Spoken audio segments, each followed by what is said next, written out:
I've watched hundreds of small channels make the exact same mistake in the exact same order. And the painful part isn't that the mistakes are hard to avoid. Most of them are completely invisible until someone points them out. You're making them right now, and they feel like the right thing to do. And that's what makes them dangerous. So before you upload another video, before you redesign your channel page, before you spend another weekend grinding out content that isn't growing, let's go through what's actually holding small YouTubers back, because I promise at least 3 of these are going to be hit uncomfortably close to home. Number 1, okay, mistake number 1, we'll call it, optimizing for subscribers instead of viewers. The subscriber count is the most psychologically addictive number on YouTube and the least useful one to optimize for, especially early on. Small creators obsess over it. They check it in the morning, refresh it after every upload, feel validated when it goes up and defeated when it doesn't. And in chasing it, they make decisions that actually hurt their channel. They ask people to subscribe at the beginning of the video before earning it. They make subscribe to my channel their call to action on every piece of content. They join subscribe for subscriber chains that pad their count with their counts that will never watch a single video. And here's the problem: YouTube's algorithm doesn't care how many subscribers you have. It cares how many of them actually watch. A channel with 5,000 subscribers and 200 average per viewer is algorithmically weaker than a channel with 500 subscribers and 180 average views per video. And the ratio matters more than raw numbers. Padding your subscriber count with disengaged followers, it tanks the ratio and sends a signal to the algorithm that your content isn't worth pushing to anyone. So optimize for viewers who watch. The subscribers will follow naturally when the content earns them. Mistake number 2, making videos about topics instead of questions. This is the mistake that kills discoverability before a channel ever even gets started. A creator decides their channel is about photography, so they make videos about photography, lens reviews, camera comparisons, editing tutorials.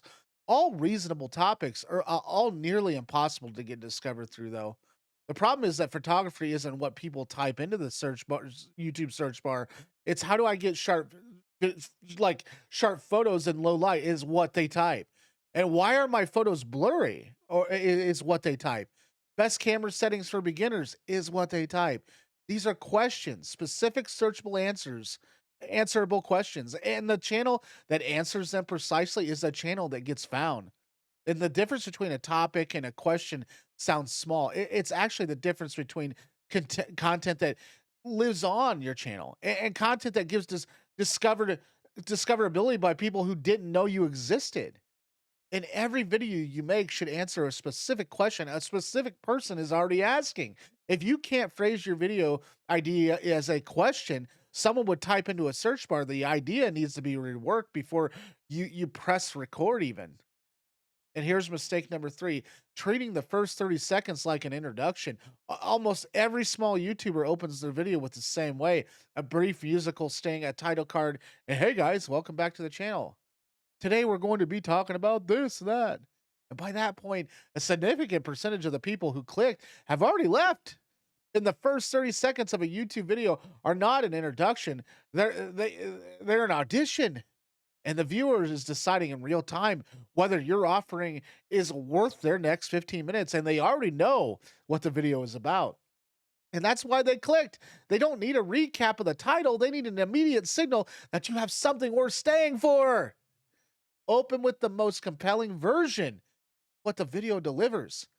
A surprising progress or a story already in progress, a result the viewer can't explain yet. And create a reason to stay in the first 10 seconds and then sustain it. The channel introduction, the background context. And if you're new here, all of it can wait until you earn the viewers first. And if you're doing your job well, by the time you've earned it, you won't need to say any of it at all. And mistake number 4, inconsistent visual identity. A new viewer lands on your channel page. They see 12 thumbnails, 6 different color schemes, and 4 different fonts.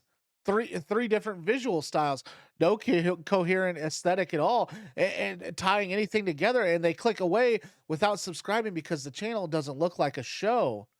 It looks like a folder of experiments. And this mistake is almost universal among small channels and almost never talked about in and growth advice. Visual identity isn't about being pretty, it's about being recognizable. When your thumbnails look like they belong to the same channel, a returning viewer can spot your content in a crowded feed instantly. And when they don't, you're invisible. Even to people you've already watched, that already participated on your channel and watched your videos.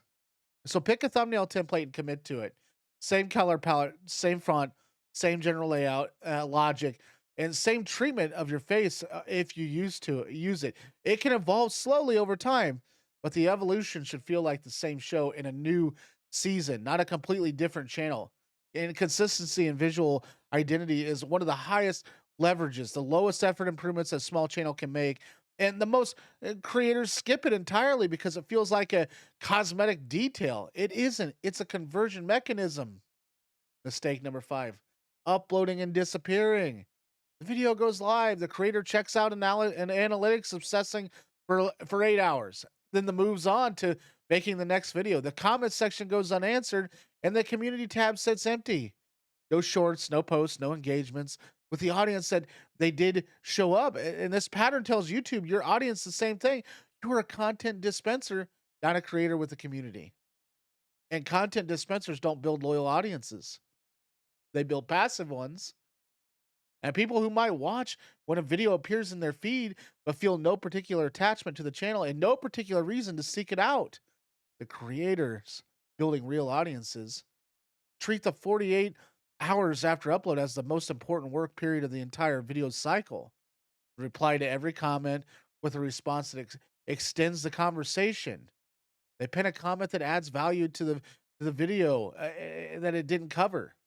They share a short clip or to the shorts or other platforms. They create a community post that gives existing subscribers a reason to engage, even if they're already watched. And this activity, it signals to YouTube that the video is generating ongoing engagement, which extends its recommendation window significantly. And the video is only half the work. The community is the other half. And mistake number 6, putting the wrong things at the wrong time. Most small creators, they don't fail because the creator ran out of ideas. They fail because the creator quit right before the inflection point at all. YouTube growth is not linear. It's insane, flat for a long time. Then it's steep.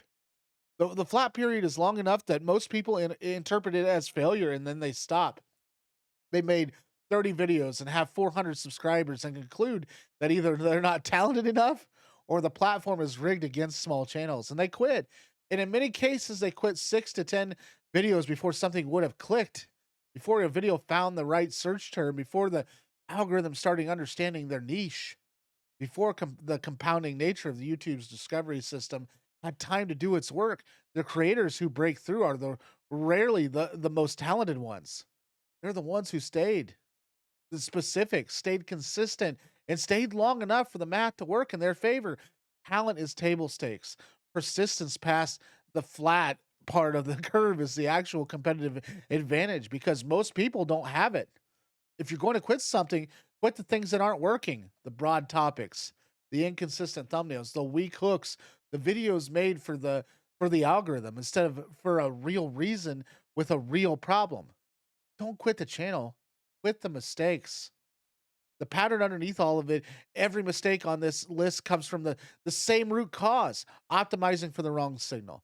Subscribers instead of viewers, and topics instead of questions, introductions instead of hooks, and random aesthetics instead of recognizable identity, posting instead of community building, and quitting instead of iterating. And the small channels breaking through right now aren't doing more; they're doing fewer things and more deliberately with a clear understanding of what YouTube systems actually rewards.